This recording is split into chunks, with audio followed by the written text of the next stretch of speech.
অস্ট্রেলিয়ার নারী ক্রিকেট দলের অধিনায়ক অ্যালিসা হিলি ঘোষণা দিলেন অবসরের। আগামী ফেব্রুয়ারি-মার্চে ভারতের বিপক্ষে ঘরের মাঠে ওয়ানডে সিরিজ দিয়ে শুরু হবে তার বিদায়ের অধ্যায়।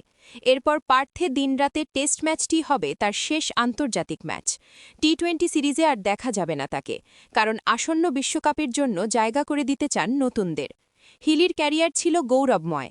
অস্ট্রেলিয়ার হয়ে খেলেছেন ১০ টেস্ট, ১২৩ ওয়ানডে এবং ১৬২ টি-20 ম্যাচ। জিতেছেন ৬টি টি-20 বিশ্বকাপ এবং ২টি ওয়ানডে বিশ্বকাপ। উইকেটের সামনে ও পেছনে গড়েছেন অসংখ্য রেকর্ড। ২ বার হয়েছেন আইসিসির বর্ষসেরা টি-20 ক্রিকেটার, একাধিকবার অস্ট্রেলিয়ার বর্ষসেরা নারী ক্রিকেটার। তার আগ্রাসী ব্যাটিং নারী ক্রিকেটকে নিয়ে গেছে নতুন উচ্চতায়।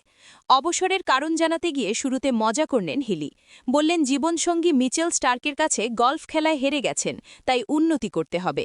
কিন্তু পরে গম্ভীর হয়ে জানালেন চোট আর মানসিক ক্লান্তি তাকে এই সিদ্ধান্তে নিয়ে এসেছে।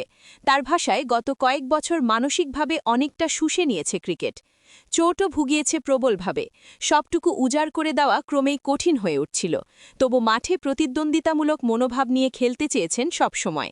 আসলে হিলির মাথায় ছিল আগামী জুন-জুলাইয়ে ইংল্যান্ডে টি-20 বিশ্বকাপ খেলে বিদায় নেওয়ার ভাবনা।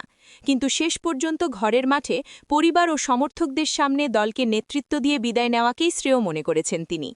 অ্যালিসা হিলি শুধু একজন ক্রিকেটার নন, তিনি নারী ক্রিকেটের এক কিংবদন্তি।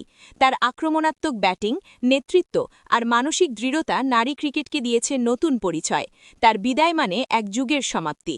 তবে তার অবদান চিরকাল অমলিন হয়ে থাকবে ক্রিকেট ইতিহাসে।